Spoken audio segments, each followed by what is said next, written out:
তবু তুই নয়নে খোঁজে আমার টাকার বান্ডিল রে বন্ধু রে, টাকা দাও না পয়সা দাও না রইলা কুন্দুরে। দুগাটিয়া হ্যাঁ বন্ধু গো, আরে আমি তো গেটের সামনে, আমি তো ঢুকতে দিতেছি না, তুই কই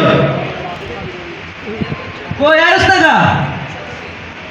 হ্যালো টাকা দেন মিয়া ভাই কানারে, অসুখে থাকবো গোষ্ঠী সইতা খবর। আসসালামু আলাইকুম ভাই। ওয়ালাইকুম আসসালাম। আমি বান্দি না যা ভাই দুগাটিয়া দেন না ভাই। আর দিতে না যা বাক ভাই আরে কথা কইতে যাস না।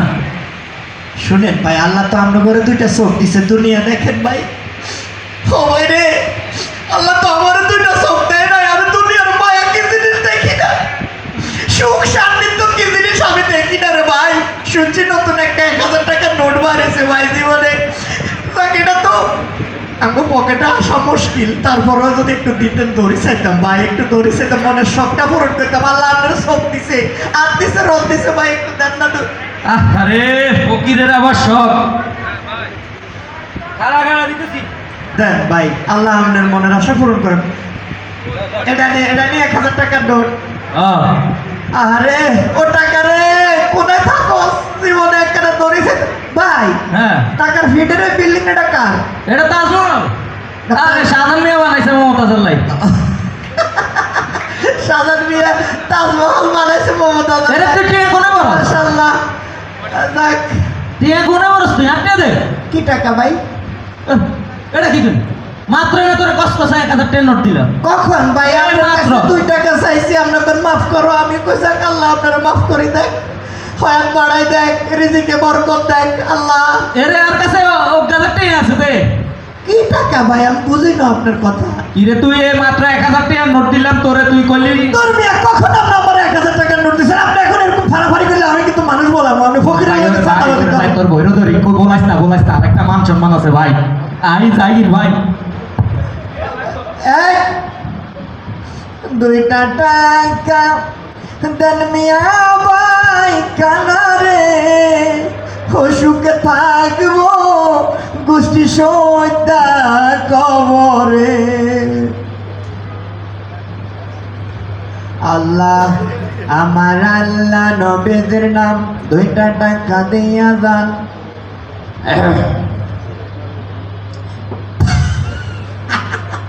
কারবার শেষ, হাতে গেছে কি?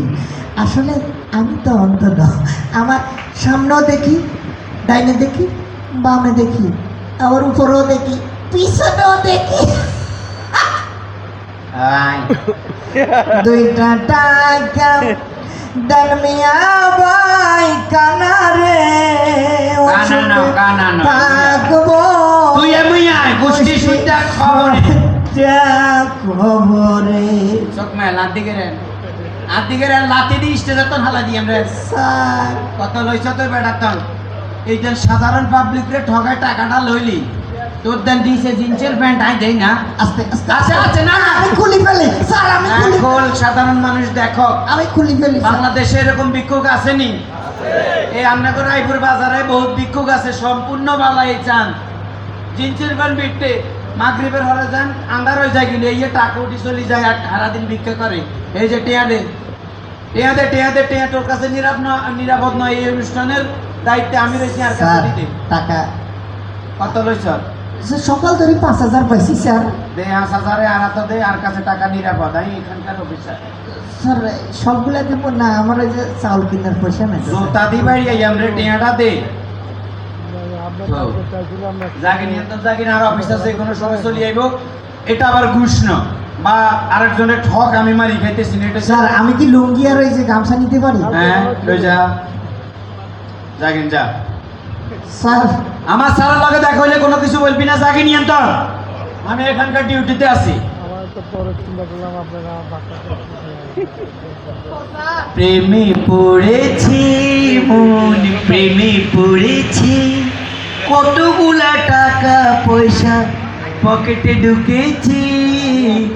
প্রেমে পড়ে আসসালামু আলাইকুম। কি হলো স্যার?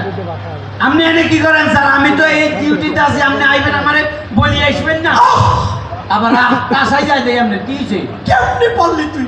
কিচ্ছি তুই এইরকম একটা সৎ অফিসারের অধীনে চাকরি করে একটা ফকির থেকে চাঁদাবাজি তুই কিভাবে করবি? এই তো ফালতু কথাটা কইলেন। ভিক্ষা ফালতু দাবি করি মানছে তো টিয়া লইছে, এই টিয়াটা আমি আমার পকেটে নিরাপদে রাখছি। হাইলে এই জায়গার ব্যাখ্যা করে জিজ্ঞা বামুরে আমার লাইন সৎ পুলিশ অফিসার এই দুই তোর মতো সৎ পুলিশ অফিসার দুনিয়ার নাই, ওটা তোর পকেটে নিরাপদ না, এটা রাখ। কোনায় রাখতাম? তুই জানোস না ঘুষ খাওয়া হারাম? হ্যাঁ হারাম, আইনের দণ্ডনীয় অপরাধ। অপরাধ। আমার মতো অফিসারের অধীনে চাকরি করে তোর পকেটে ঘুষের টাকা থাকবো, এটা কি মানা যায়? এটা ঢুকা কোনায় ঢুকেটা? আমার কাছে দে, নিরাপদ নাই তোর কাছে টাকা। ও বাবু রে, আচ্ছা বুঝছি, ধরেন আমরা তলন। খবরদার, তুই আমাকে টাকা হাত দিয়ে স্পর্শ করার কথা বলবো না। পকেটে রাখ। মানে টাকা হাত দিয়ে স্পর্শ করবেন না, পকেটে রাখতাম? পকেটে রাখ। ওয়াও, আমি কিন্তু ঘুষ খাই না স্যার।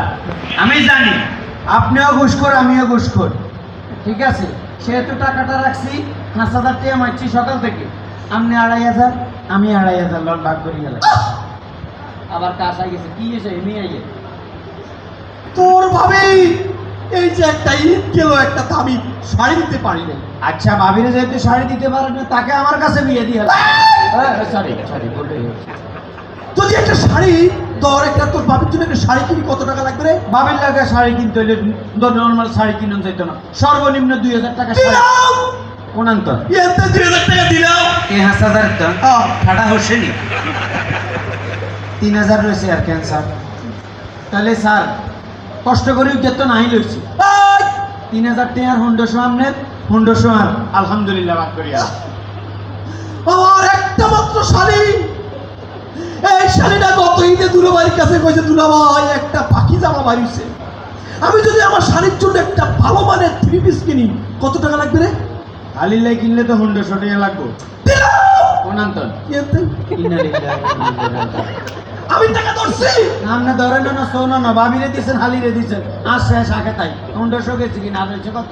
হুন্ডোশো। ওয়াও স্যার, আপনার বইরে দাঁড়া দাঁড়া দাঁড়া। না না, কষ্ট করি দাঁড়া, দাঁড়া, দাঁড়া, দাঁড়া। কষ্ট করি ঘুষের টাকাটা আমি লইছি স্যার। আপনি যেই কোনো ভাবে 150 টাকা ভাগ করি 750 আর 750। দাঁড়া দাঁড়া দাঁড়া। ওকে। আমার বাসায় একটা কাজের মেয়ে আছে, তুই তো জানিস আমি সৎ পুলিশ অফিসার। জি। তাই ঠিক মতো কাজের মেয়েকে আমি বেতন দিতে পারি না। কাজের মেয়েরে বেতন দেওয়া লাগতো না যদি আপনি তাহাকে বিবাহ করি ফেলে। সরি। আচ্ছা, কাজের মেয়েকে যদি আমি 3 মাস বেতন দিতে পারি না, 500 টাকা করে 3 মাস বেতন দেই, কত টাকা লাগবে রে? 3 মাসে 800 করি হুন্ডোশো। দিলাম। কোনান্তন এনতাই এবার 5,000 গেছে। আমি ধরলাম। কোনানো আমি টাকা ধরছি। না না, আমি খাইছি। না খান না তো টেগুন কারণ। আমার মতো সৎ পুলিশ অফিসার আছে বলেই আজকে এই দেশে তো শান্তিতে আছে। হ্যাঁ বুঝছেন তো, খান সব পুলিশ অফিসার টিয়া আপনি ধরে না, পকেটে পড়ে হাঁটতে। যা। ঠিক আছে, আল্লাহ বিচার করব। এই, এদিকে এদিকে এদিকে আয়, এদিকে আয়, এদিকে আয়। আবার কি? তুই তো আকল নাই। ব্যাককল। ও মাই ব্যাক করলাম হইলে কি আর নাটিয়া বসে তোর অফিসার এই যে মার্কেট করতে যাবে বাজারে, জি। সে কি হেঁটে হেঁটে যাবে? না হাঁটি যাইতো না, তো গাড়ি দিয়ে দিব। তো গাড়িতে গেলে গাড়ি ভাড়া দিবে কে? কে দিব? এই তুই বেতন পাইছিস না? ও হাইছি। তো ওইখান থেকে 1,000 টাকা দে। ইন্নালিল্লাহ, এবার সব শেষ। তাড়াতাড়ি দে। আরে লইছি 5,000 অনেক 1,000 টাকা উল্টা পকেটের তন। ও মা হারামে আরাম নাই তো, হারাম খাইছি এক কারণ তো বেড়া হয়ে গেছে। ও বাবারে আমি বুঝি ফেলছি, 5,000 লইছি 1,000 গেছে। পকেটে পকেটে। শোন শোন, না পকেটে রাখ। শোন, কখনো সুদ খাবি না, জি। ঘুষ খাবি না। খাইবেন নি ঘুষ? খাইবেন নি কি? আমার মতো সব পুলিশ অফিসারের মতো জীবন যাপন করবি। হ্যাঁ, আপনি ওয়াও সৎ, আল্লাহ আপনার ওয়াও সৎ বানাইছে, আল্লাহর গজব হওয়ার মতো দিবে। ফোনটা বাজছে। আব্দুল্লাহ ভাই, হ্যালো। আব্দুল্লাহ ভাই, ও হ্যাঁ, আব্দুল্লাহ ভাই। তুই লিখি রে। আরে আপা তো লেফটেন্যান্ট তো হড়ি হ্যাঁ, মাজা ভাঙি আলাইছে। আরে কি করছিস? আমারে হসপিটালে লই গেছি, অনক 50,000 টাকা লাগবে, ইমার্জেন্সি। আমরা আইয়েন দুলা ভাই, তাড়াতাড়ি আইয়েন, না যাই গাড়ি ঠিক করে দুলা ভাই। আমি বুঝতে পারছি, আল্লাহ ওর ভেতরে সব সেটেল করে এনেছি, নইলে 5,000 ওই তো 50,000 টাকার মামলা। ও বাবু, ও বউ, তুমি কই? ও বউ, স্যার কি রে? কি হয়েছে? সিলেন দে। ওই তোর ভাবি বলে বাথরুমে ওরে মাথা ভাঙি লাগবো একটু আগে কই গেছি হারাম খাইয়ে না আল্লাহর গজব হোসে আন্নের উঠবে এই দাঁড়া